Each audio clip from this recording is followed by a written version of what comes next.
Hello दोस्तों, स्वागत है आप सभी लोग का यूट्यूब चैनल ज्योग्राफी विद में।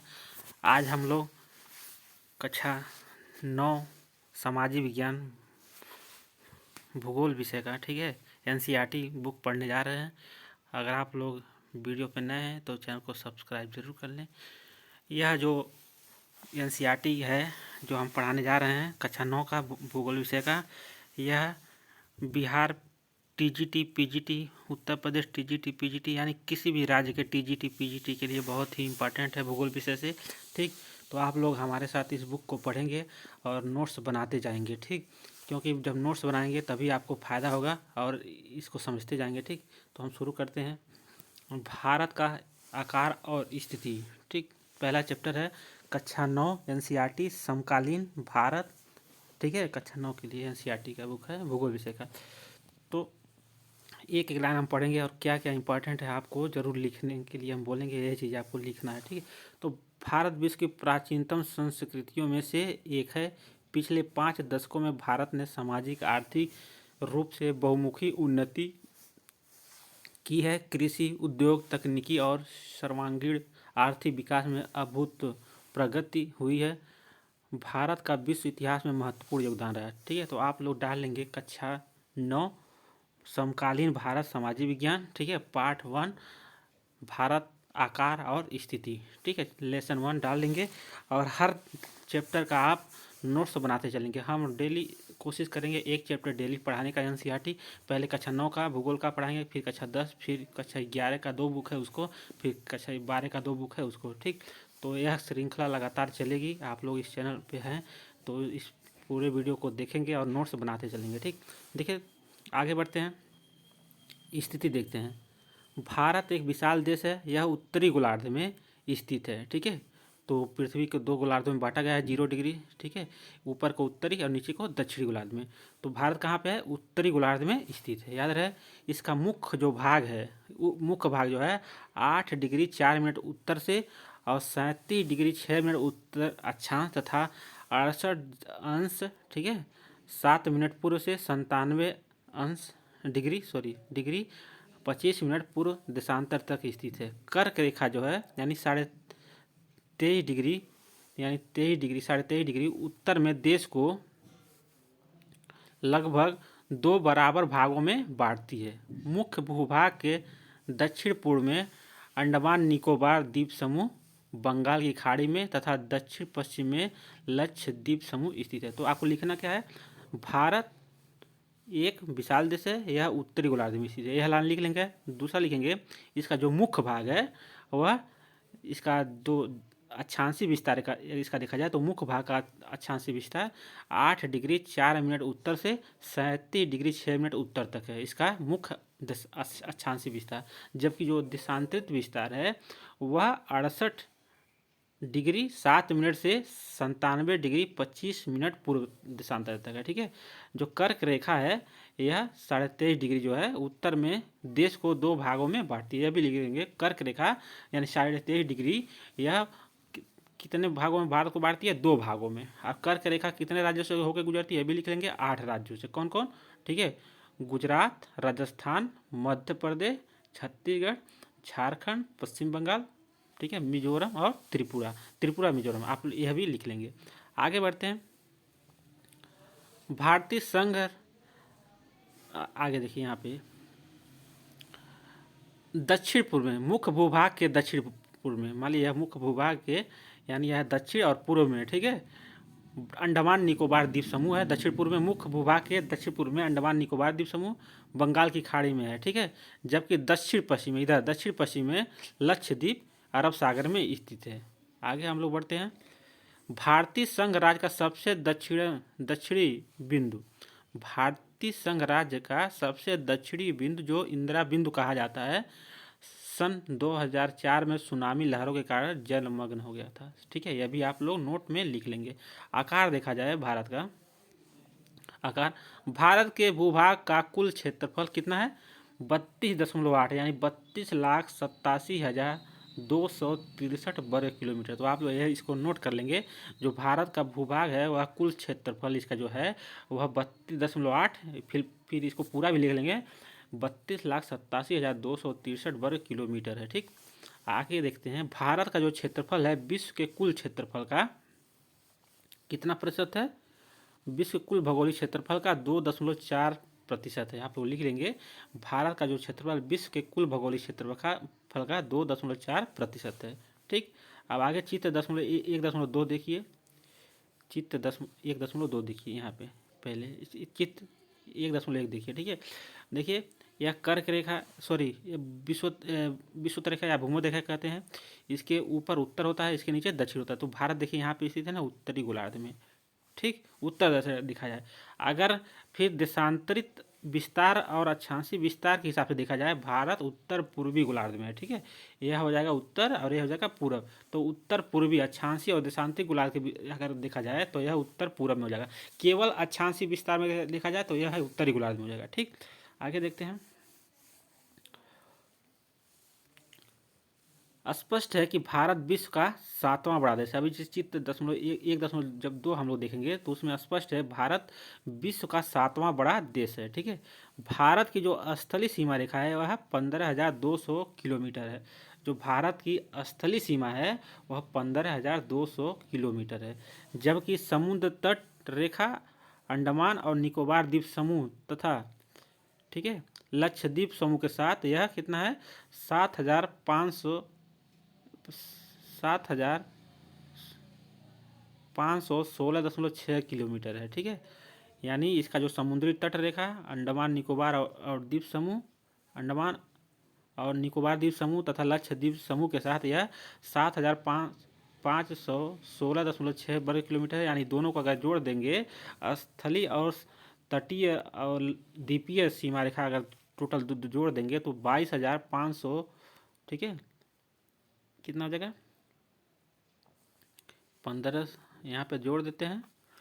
अब फिर 7,516.6 अगर हम जोड़ देते हैं तो टोटल कितना होगा? 6 6 1 5 2 7 7 5 12, ठीक है, यानी 22,716.6 हो जाएगा। अब देखिए भारत के उत्तर पश्चिम, उत्तर तथा उत्तर पूर्वी सीमा पर नवीनतम बलित पर्वत है। भारत के उत्तर पश्चिम, उत्तर तथा उत्तर पूर्वी सीमा पर क्या है? नवीनतम बलित पर्वत है। आप लोग नोट कर लेंगे, भारत के उत्तर पश्चिम, उत्तर तथा उत्तरी पूर्वी सीमा पर क्या है? नवीनतम बलित पर्वत। ठीक, यहाँ पे हम लोग मैप में देखते हैं तो यह हो जाएगा उत्तर पश्चिम, ठीक है, उत्तर और उत्तर पूर्व, यह यहाँ पे क्या है? नवीनतम बलित पर्वत है। आगे देखते हैं। इसके दक्षिण का भूभाग उत्तर में चौड़ा है। इसके दक्षिण का भूभाग उत्तर में चौड़ा है और 22 डिग्री उत्तरी अक्षांश रेखा से हिंद महासागर की ओर यह संकरा होता गया है। ठीक है, यानी जो भारत है वो 22 डिग्री उत्तरी अक्षांश रेखा के बाद, ठीक है, यह नीचे की तरफ यानी इधर की तरफ क्या हो गया, होता गया है? सकरा यानी पतला होता गया है। तो पूछ देगा एग्जाम में किस अक्षांश रेखा के बाद दक्षिण में भारत संकरा होता गया है, तो आप लोग याद रहना चाहिए 22 डिग्री उत्तरी अक्षांश से हिंद महासागर की ओर भारत का जो क्षेत्रफल है यह संकरा होता गया है आकृति। ठीक है, इसके पश्चिम में अरब सागर, भारत के पश्चिम में यानी दक्षिणी भारत के पश्चिम में अरब सागर और पूर्व में बंगाल की खाड़ी है।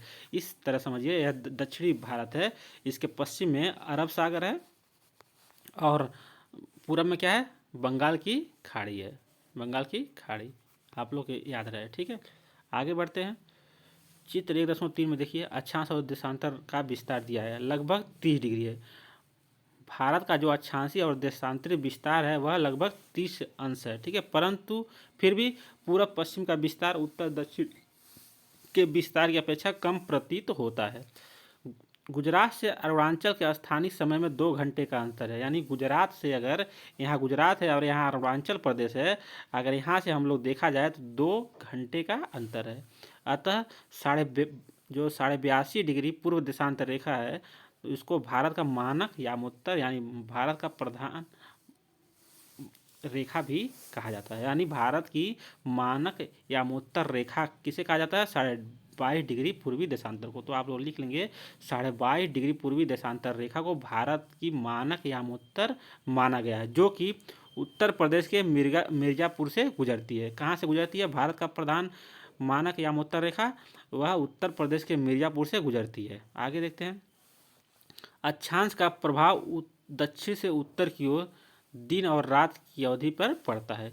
जो अक्षांश का प्रभाव है वह दक्षिण से उत्तर की ओर दिन और रात की अवधि पर पड़ता है। ठीक है, और आगे देखते हैं।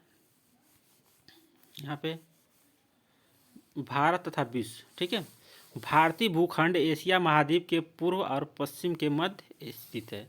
जो भारतीय भूखंड है वह एशिया महाद्वीप के पूर्व और पश्चिम के मध्य स्थित है। मान लीजिए एशिया जो महाद्वीप है, यहाँ मान लीजिए यहाँ तक एशिया महाद्वीप है। ठीक है, उसके इधर पूर्व हो गया और इधर पश्चिम, इसके मध्य में स्थित है।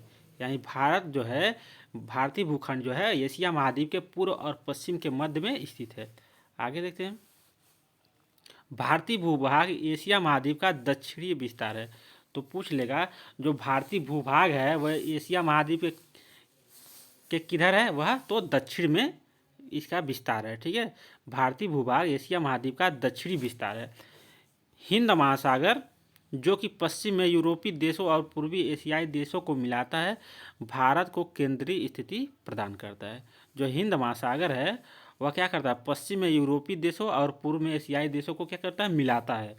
तो पूछेगा कौन सा महासागर पश्चिम में यूरोपीय देशों और पूर्व में एशियाई देशों को मिलाता है? तो हो जाएगा हिंद महासागर। ठीक है, आगे भारत को यह केंद्रीय स्थिति प्रदान करता है। यहाँ से भारत को क्या हो जाए? पूर्व में जाने और पश्चिम में जाने के लिए जो हिंद महासागर है अपनी अच्छी स्थिति प्रदान करता है। दक्षिण का पठार, जो दक्षिण का पठार है वह हिंद महासागर में शीर्षवत फैला हुआ है और पश्चिम एशिया, अफ्रीका और यूरोप के देशों के साथ साथ पूर्व के एशिया के देशों से भी पूर्वी तट के माध्यम से निकटतम संबंध है। ठीक है, जो दक्षिण का भारत का पठार है वह हिंद महासागर में शीर्षवत फैला हुआ है और पश्चिम एशिया, अफ्रीका, यूरोप के देशों के साथ साथ पूर्व के देशों से पूर्वी तट के माध्यम से निकटतम संबंध है। ठीक है, आगे हिंद महासागर में किसी भी देश की तटीय सीमा भारत के जैसी नहीं है। जो पूरा हिंद महासागर में स्थित जो देश है उसमें किसी भी देश का भारत के जैसी तटीय सीमा नहीं है। भारत की इसी महत्वपूर्ण स्थिति के कारण एक महासागर का नाम इसके नाम पर रखा गया है। आगे देखिए, यहाँ पे लिख लीजिएगा जरूर। सन 1869 में स्वेज नहर के खुलने से भारत और यूरोप के बीच की दूरी कितना कम हो गई थी? वह 7000 किलोमीटर कम हो गई थी। यह आप जरूर लिख लीजिएगा। सन 1869 में स्वेज नहर के खुलने से भारत और यूरोप के बीच कितनी दूरी कम हो गई थी? एग्जाम में डायरेक्ट पूछेगा तो आप लोग नोट कर लेंगे 7000 किलोमीटर कम हो गई थी। अब देखिए यहाँ पे चित्र नंबर 1.2 दिया हुआ है। विश्व के 7 बड़े देश हैं। देखिए इधर है, यहाँ से इधर है, प्रति 10 लाख वर्ग किलोमीटर है और इधर है जो देश है। ठीक है, तो देखिए रूस जो है, रूस सबसे बड़ा देश है विश्व का। इसका जो क्षेत्रफल है 170.7 लाख वर्ग किलोमीटर है। ठीक है, जबकि कनाडा का 99.7 लाख वर्ग किलोमीटर है।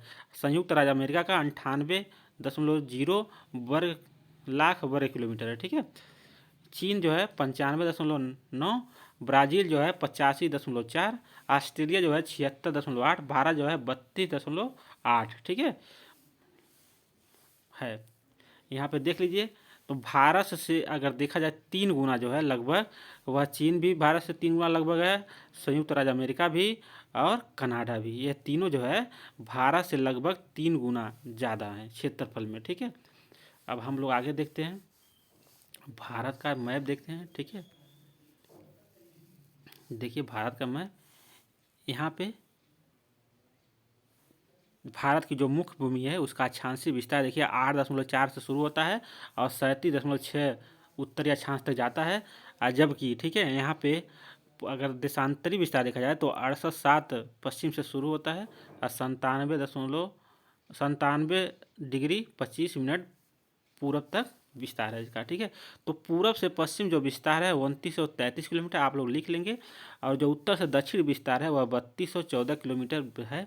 अब देखिए जो भारत के, ठीक है, दक्षिण भारत के पूरब में बंगाल की खाड़ी है और पश्चिम में अरब सागर है, ठीक। तो जो 22 डिग्री रेखा गुजरती है भारत के, 22 डिग्री अक्षांश रेखा है, उसके बाद दक्षिण की तरफ भारत पतला होता है, यानी सकरा होता जाता है। आपको वहीं पे लिखवाएं, ठीक। अब हम लोग आगे देखते हैं। अब देखिए भारत की स्थिति, यह पूरा एशिया महाद्वीप है, ठीक है। टोटल क्या है, एशिया महाद्वीप है लगभग, यहाँ पे यहाँ पर अफ्रीका को इधर छोड़ दीजिए तब, ठीक है। यहाँ से पूरा एशिया महाद्वीप है। तो देखिए एशिया महाद्वीप के बीचों बीच में भारत है, इधर पूरब है और इधर पश्चिम है। तो इन पूरब और पश्चिम के बीचों बीच में भारत का स्थिति है, ठीक है। और जो भारत है एशिया महाद्वीप का दक्षिणतम विस्तार है, दक्षिण में है इसका विस्तार है, अभी आप लोग देख लिए होंगे। अब हम लोग आगे बढ़ते हैं।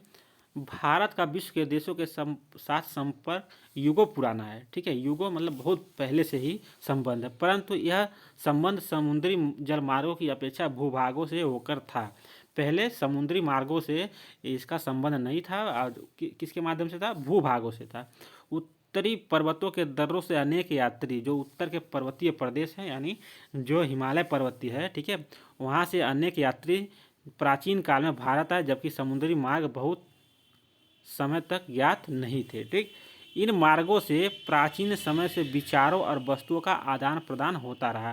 किनके माध्यम से, जो उत्तर के पर्वतीय दर्रे थे उसके माध्यम से यात्री जो है प्राचीन काल से भारत आए थे। इन मार्गों से प्राचीन समय से विचार वस्तुओं का आदान प्रदान होता था, ठीक है, होता रहा है। भारत का पश्चिम, मध्य और पूर्वी एशिया तथा दक्षिण एशिया के पड़ोसी देशों के साथ अद्भुत संपर्क रहा।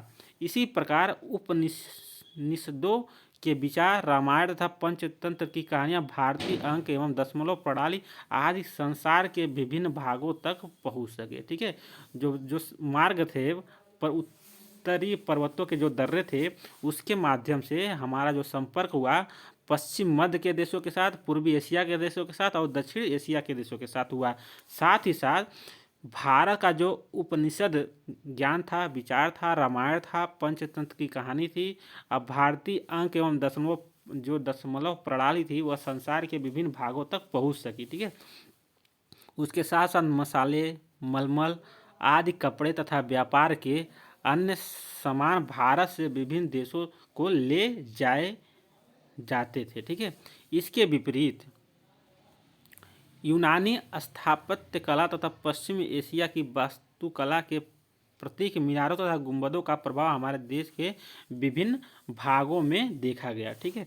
यानी आपने यहाँ से ये सब चीज़ें गई, और साथ ही साथ यूनानी स्थापत्य कला और पश्चिम एशिया की वास्तुकला के प्रतीक मीनार तथा गुंबद का प्रभाव हमारे देशों के विभिन्न भागों में देखा गया। एग्जाम में पूछ सकता है, ठीक है, जो वास्तुकला और प्रतीक मीनार या गुंबद का प्रभाव किन देशों से पड़ा, तो आपको यहाँ पे ध्यान देना है यूनानी, ठीक है, स्थापत्य कला और पश्चिम एशिया के वास्तुकला का प्रभाव, ये आपको जरूर ध्यान देना है। अब आगे देखते हैं भारत के पड़ोसी देश। भारत का दक्षिण एशिया में एक महत्वपूर्ण स्थान है।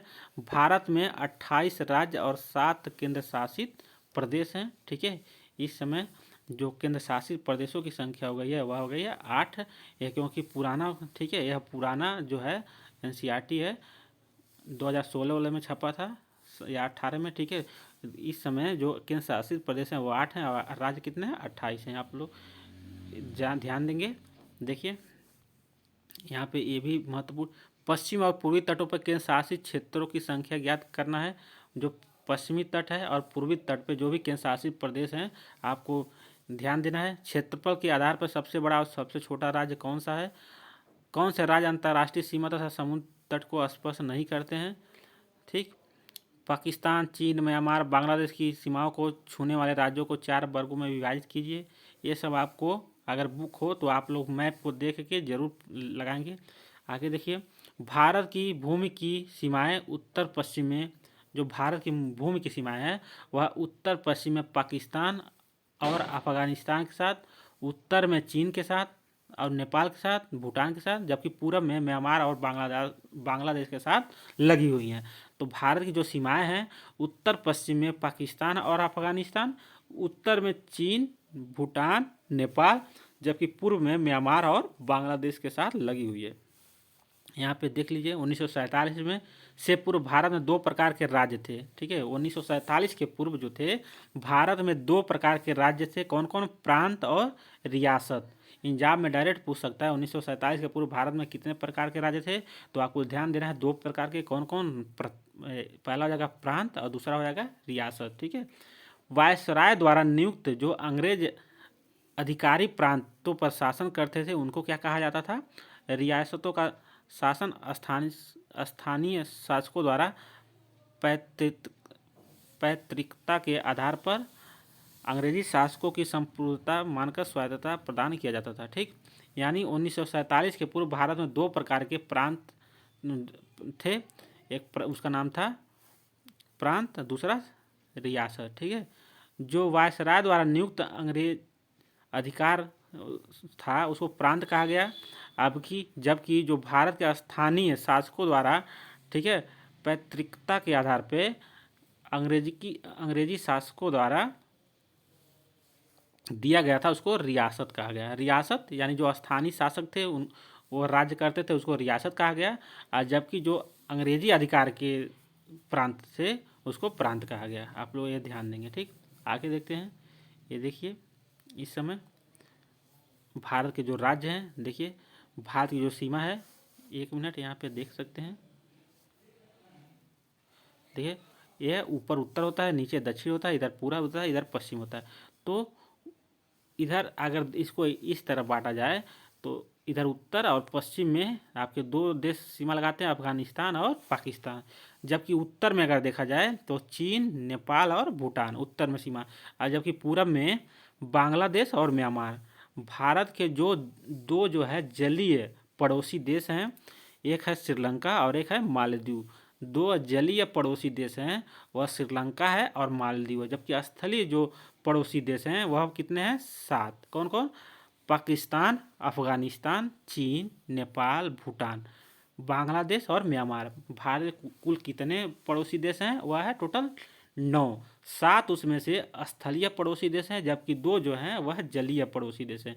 तो स्थलीय पड़ोसी देश आप लोग नोट करके लिख लेंगे: पाकिस्तान, अफगानिस्तान, चीन, नेपाल, भूटान और बांग्लादेश, म्यांमार। यह स्थलीय पड़ोसी देश है। देखिए यहाँ पे बिंदी 7 लगाए हैं। जबकि 2 जो है जलीय पड़ोसी देश हैं। कौन कौन? श्रीलंका और मालदीव, 2 जलीय पड़ोसी देश हैं। आप इसको भी नोट कर लेंगे। ठीक, अब आगे हम लोग देखते हैं। देखिए यहाँ पे लिखा हुआ है दक्षिण में समुद्र पार हमारे पड़ोसी 2 द्वीप समूह राष्ट्र श्रीलंका और मालदीव हैं। भारत और श्रीलंका के बीच में छोटा समुद्री रास्ता है जिसको क्या कहा जाता है? पाक जल संधि तथा मन्नार की खाड़ी है। ठीक है, मालदीव लक्षद्वीप के दक्षिण में स्थित है। जो मालदीव है वह लक्षद्वीप के दक्षिण में स्थित है। देखिए यहाँ पे मालदीव है, उसके ठीक नीचे यानी दक्षिण में लक्षद्वीप के ठीक नीचे दक्षिण में मालदीव है। यहीं पे लिखा हुआ है। देखिए मालदीव जो है वह लक्षद्वीप के दक्षिण में स्थित है। तो मालदीव यहाँ है, उसके ठीक दक्षिण में यहाँ लक्षद्वीप है, उसका ठीक दक्षिण में मालदीव स्थित है। आगे देखिए, अपने पड़ोसी देशों के साथ भारत के भौगोलिक और ऐतिहासिक संबंध बहुत अच्छे रहे हैं। अपनी एटलस में एशिया के मानचित्र में देखा कि भारत कैसे अलग दिखाई देता है। ठीक, अब हम लोग अभ्यास प्रश्न देखते हैं। कर्क रेखा किस राज्य से नहीं गुजरती है? तो आपको याद होगा कर्क रेखा जो हम लिखवाएं अभी को, कर्क रेखा भारत के 8 राज्यों से होकर गुजरती है। कौन कौन? गुजरात, ठीक है, गुजरात, राजस्थान, मध्य प्रदेश, ठीक है, छत्तीसगढ़, झारखंड, ठीक है, फिर पश्चिम बंगाल, फिर त्रिपुरा, फिर मिजोरम। तो टोटल 8 राज्य से गुजरती है। तो दे रहा है निम्नलिखित 4 उत्तरों में से उपयुक्त उत्तर चुनिए। यानी कर्क रेखा किस राज्य से नहीं गुजरती है? तो उड़ीसा से कर्क रेखा नहीं गुजरती है, जबकि राजस्थान, छत्तीसगढ़, त्रिपुरा, ठीक है, इस सबसे गुजरती है। अब देखिए दूसरा क्वेश्चन है, भारत का सबसे पूर्वी देशांतर कौन सा है? भारत का सबसे पूर्वी देशांतर कौन है? तो इसका राइट आंसर हो जाएगा ए 97 डिग्री 25 मिनट। ठीक है, पूर्वी देशांतर जो है यह भारत का सबसे पूर्वी देशांतर है। ठीक है, पश्चिमी देशांतर अगर पूछे सबसे कौन है तो यह 68 डिग्री 7 मिनट पूर्वी देशांतर, यह भारत का पूर्वी देशांतर है। ठीक, पश्चिमी है। ठीक है, यहाँ पे अगर पश्चिमी पूछता तो ये हो जाता पश्चिमी। और 82.82 डिग्री जो पूर्वी 82.82 डिग्री पूर्वी देशांतर रेखा है भारत का प्रधान यामोत्तर रेखा है। कहाँ से गुजरती है? मिर्जापुर से, उत्तर प्रदेश के। ठीक, क्वेश्चन नंबर 3 देखते हैं। उत्तराखंड, उत्तर प्रदेश, बिहार, पश्चिम बंगाल, सिक्किम की सीमाएं किस देश को छूती हैं? तो आपको यहाँ पे बताना है। ए है चीन, बी है भूटान, सी है नेपाल, डी है म्यांमार। तो किससे? देखिए, उत्तराखंड, उत्तर प्रदेश, बिहार, पश्चिम बंगाल और सिक्किम की सीमाएं यह नेपाल के साथ लगी हुई हैं। आप लोग अभी यहाँ पे मैप में देख सकते हैं। देखिए यहाँ पे उत्तराखंड, उत्तर प्रदेश, बिहार, पश्चिम बंगाल और सिक्किम, सिक्किम जो है इसकी सीमाएं किससे लग रही हैं? वह नेपाल से लग रही हैं। ठीक, आप लोग मैप में अगर देखेंगे देख लीजिए यहाँ पे। क्वेश्चन नंबर हम लोग अगला देखते हैं 4। ग्रीष्म काल में यदि आप करवाती जाना चाहते हैं, कवर्ती जाना चाहते हैं तो किस केंद्र शासित क्षेत्र में जाएंगे? तो जो कवर्ती है, कवर्ती जो है द्वीप है वह कहाँ पे है? लक्षद्वीप में है। तो किस केंद्र शासित प्रदेश में जाएंगे? तो वह जाएंगे लक्षद्वीप। कवर्ती जो है वह लक्षद्वीप की, ठीक है, में स्थित एक द्वीप है। आप लोग यहाँ पे मैप में जब देखेंगे तो आप लोग यहाँ पे जो लक्षद्वीप है वहाँ पे आप लोग पा जाएंगे। ठीक, अब हम लोग अगला क्वेश्चन देखते हैं। Question number 5। मेरे मित्र एक ऐसे देश के निवासी हैं जिस देश की सीमा भारत के साथ नहीं लगती है। आप बताइए वह कौन सा देश है? तो भारत से टोटल 9 देश की सीमा लगती है, जिसमें से 7 स्थलीय सीमा और 2 जो है जलीय सीमा। तो इसमें से कौन से देश की सीमा भारत से नहीं लगती है? हम लिखवाए हैं भारत के जो 7 स्थलीय देशों से सीमा लगती है वह पाकिस्तान, अफ़गानिस्तान, नेपाल, चीन, भूटान। ठीक है, उसके बाद हो जाएगा आपका बांग्लादेश और म्यांमार। यह 7 राज्य देश हैं। तो कजाकिस्तान कहीं हम नहीं लिखवाए हैं, तो कजाकिस्तान की से सीमा भारत की नहीं लगती। इसका राइट आंसर हो जाएगा ख, यानी कजाकिस्तान। तो आप लोग इस क्वेश्चन को, जो बहुविकल्पी क्वेश्चन है, इसको भी आप लिख लेंगे या बुक होगा आप ट्रिक लगा लेंगे कौन सही है। ठीक, और आज का जो वीडियो है यहीं अंत करते हैं। आप लोग चैनल पर नए हैं तो चैनल को सब्सक्राइब जरूर कर लें।